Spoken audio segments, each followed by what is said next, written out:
4 lessons اخذ ہوتے ہیں سورہ ضحیٰ سے، بڑے پاورفل 4 لیسنز انشاءاللہ جن پہ میں آج روشنی ڈالوں گا. سب سے پہلے یہ پہلی 4-5 آیتیں سامنے رکھتے ہیں اور پہلے لیسن کو ہم سامنے رکھتے ہیں. سب سے پہلا لیسن یہ ہے کہ ایون رسول اللہ صلی اللہ علیہ وسلم غمگین ہوتے تھے، ٹھیک ہے نا. تو it's okay to be sad. ہر انسان کی زندگی میں کچھ نہ کچھ ایسا ہے کہ اسے غم آئیں گے، اور یہ اللہ نے لائف کی نیچر بھی یہی بتائی کہ الذی خلق الموت والحیات لیبلوکم ایکم احسن عملا، کہ میں دیکھوں گا تم میں سے بہترین عمل والا کون ہے. تو اللہ کے نبی صلی اللہ علیہ وسلم وہ اتنے غم کی حالت میں تھے کہ اللہ تعالیٰ نے باقاعدہ گارنٹی دی کہ نہیں آپ کو فورسیک نہیں کیا اللہ تعالیٰ نے، کیونکہ ظاہر ہے وہی بھی رک گئی تھی کچھ عرصے تک. تو حضرت جبرائیل کو مس کیا کرتے تھے اللہ کے نبی، پھر وہ روحانیت کو مس کیا کرتے تھے. تو ظاہر ہے اللہ سے اب کوئی رابطہ ڈائریکٹ نہیں ہے. پہلے حضرت جبرائیل آیا کرتے تھے، تو سوچیں کہ کتنا وہ ٹف ٹائم ہوگا ہمارے نبی پہ. تو سب سے پہلا لیسن یہ کہ ایون پروفٹ صلی اللہ علیہ وسلم واز سیڈ، ٹھیک ہے، it's okay to be said. دوسری بات یہ جو ان چند آیات سے ثابت ہو رہی ہے کہ there is light, we are reminded کہ روشنی ہوگی، رات ہوگی، لیکن رات کے اندھیرے کے بعد آپ دیکھیں روشنی چھا جاتی ہے. تو اللہ نے اسی لیے سٹارٹ ہی اسی سے کیا والضحیٰ، کہ میں قسم کھاتا ہوں آفتاب کی روشنی کی. یعنی there is always hope, there will always be a new day, اور time will come and go. وقت آئے گا، برا ٹل جائے گا، پھر کچھ اللہ کی طرف سے راحت آ جائے گی.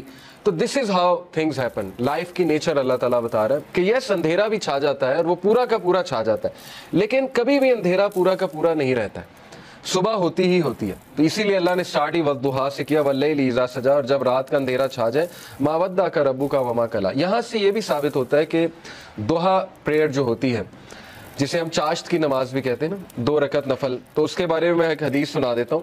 اللہ کے نبی صلی اللہ علیہ وسلم نے فرمایا as each morning comes every one of you must give charity for every limb of their body.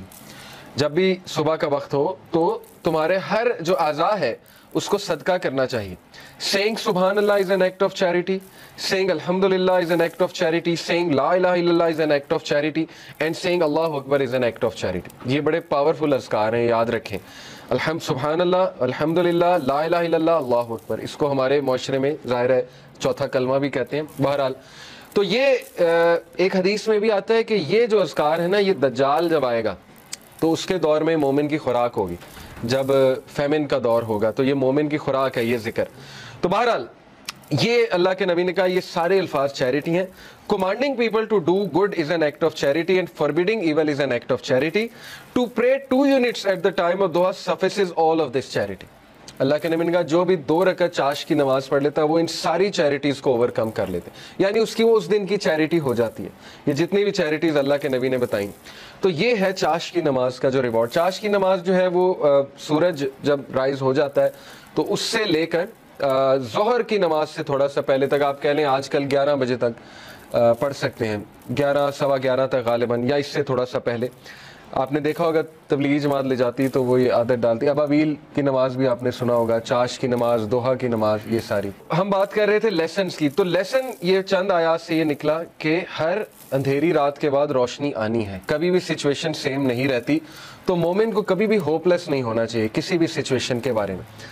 Hope ہی ایک ایسی چیز ہے نا جو انسان کو زندہ رکھتی ہے. ہوپ ہی ایک ایسی چیز ہے جو انسان کو ہیلدی رکھتی ہے. تو اللہ تعالیٰ ہوپ دلا رہا ہے. یہ اللہ کے الفاظ ہیں، یہ کسی انسان کے الفاظ نہیں ہیں کہ اللہ تجھے نہیں چھوڑ سکتا، نہ اللہ تجھ سے ہیٹڈ کرتا ہے. بس یہ اللہ کے کچھ طریقے ہوتے ہیں انسان کو ٹیسٹ کرنے کے لیے، انسان کو کچھ سکھانے کے لیے. اور پھر اللہ نے وعدہ کیا وَلَلْآخِرَةُ خَيْرٌ لَكَ مِنَ الْأُولَىٰ، کہ اے نبی یہ دنیا تو ہے ہی آپ کے لیے بہت بہتر، لیکن یہ کہ آخرت اس سے بھی بہتر ہوگی آپ کے لیے. تو اس دنیا کے جو غم ہیں، اس دنیا میں جو ٹیسٹ اینڈ ٹرائلز ہیں، وہ کہیں آپ لوگوں کو اس غم میں نہ ڈال دیں کہ میری زندگی میں اتنے پرابلمس کیوں ہیں، کیونکہ یہ دنیا کی زندگی تو ہے ہی بہت ٹیمپرری. اصل میں آخرت کی زندگی ہے، وہاں پہ آپ کا ریوارڈ جمع ہو رہا ہے.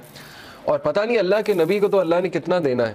دیکھیں انا اعطیناک کل کوثر، جب یہ صورت نازل ہوئی تھی تو اللہ کے نبی بہت خوش تھے، اور صحابہ نے خوشی کی وجہ پوچھی تو اللہ کے نبی صلی اللہ علیہ وسلم نے کہا کہ اللہ تعالیٰ نے مجھے آج بہت بڑی خوشخبری سنائی کہ اللہ نے مجھے الکوثر دینا اور اس سے میں اپنے امتیوں کو پانی بھی پلاؤں گا. تو یہ بہت بڑا سٹیٹس ہے، اور مقام محمود آپ کی سوچ ہے وہ کتنا بڑا سٹیٹس ہے اللہ کے ہاں، کہ نبی صلی اللہ علیہ وسلم جو ہے وہ کتنا قریب ہوں گے اللہ تعالیٰ کے جنت الفردوس میں.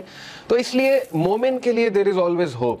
اگر زندگی میں کوئی کمی رہ جاتی ہے، کچھ مل جاتا ہے، کچھ نہیں مل جاتا ہے، تو مومن کبھی بھی ہوپ لیس نہ ہو.